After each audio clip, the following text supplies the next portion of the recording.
a shaping session with Chaos. Good boy. That was lovely. So I'm going to shape him putting 2 feet inside a basket. He's never done this behaviour before. So we're going to allow him to figure out how to get paid. What does he need to do in order to earn some of his dinner?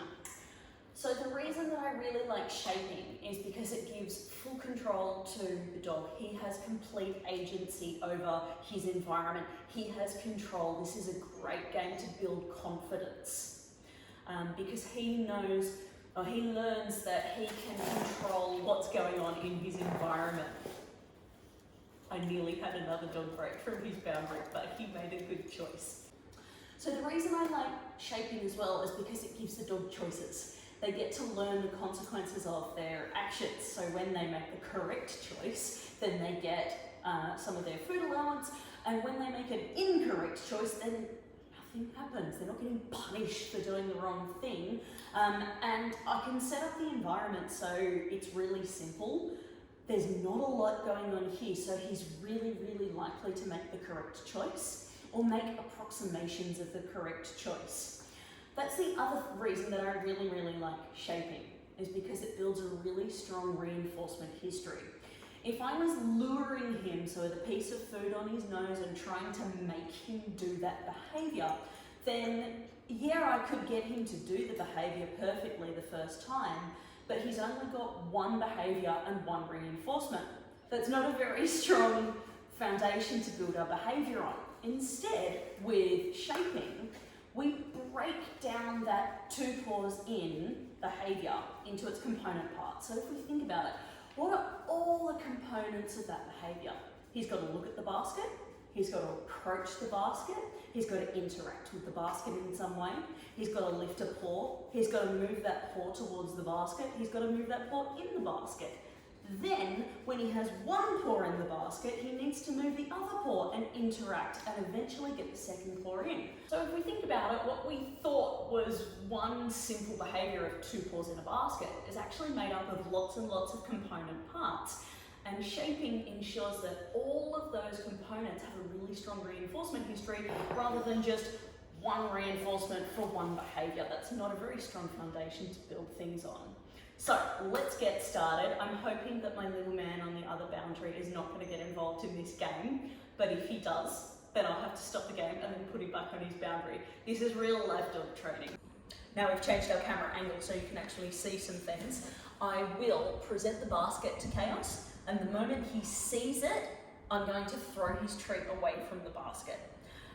I will then look for any of those other behaviours like approaching it, interacting with it, lifting a paw, any of those higher levels, we can build that on top. Chaos, are you ready?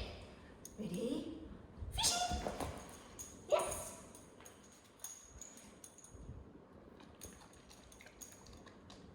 Yes! We can say I'm not helping him. Yes! Your helping is not helping. We've got to let him figure it out, yes, on his own. Yes, good boy. Yes.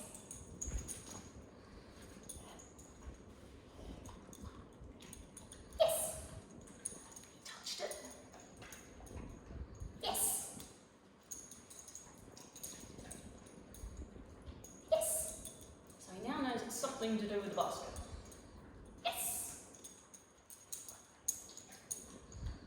Yes. I'll just wait, see if we can get a paw.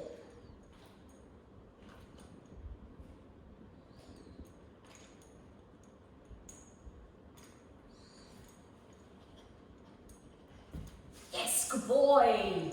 His paw touched it. Cool.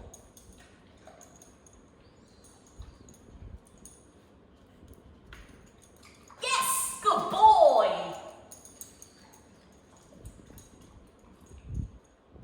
Yeah, that was a good boy. Still had a ball.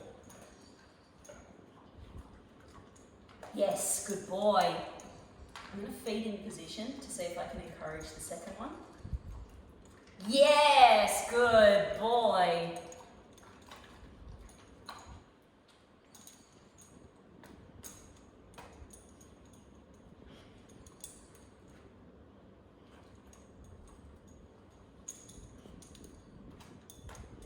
Good boy. I don't think he's going to put the second paw in just yet. Ready? Go get it.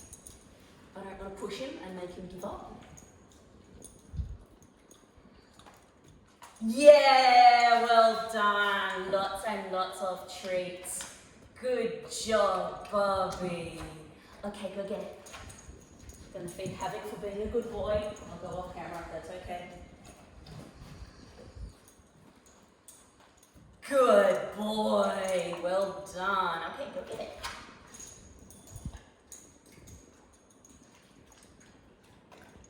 Good job. Excellent. Go get it. Can see I haven't added a cue to this either. Good boy. Go get it. It's all his own choice. Good job. Yay! Awesome. Can you go back to your bed? This way. Lovely boy. So you can see with the shaping, yeah, it does take longer, but we've built a really, really strong reinforcement history. So I know that the next time I put a basket in front of him, he's probably really, really likely to interact with it and probably stick his feet in it.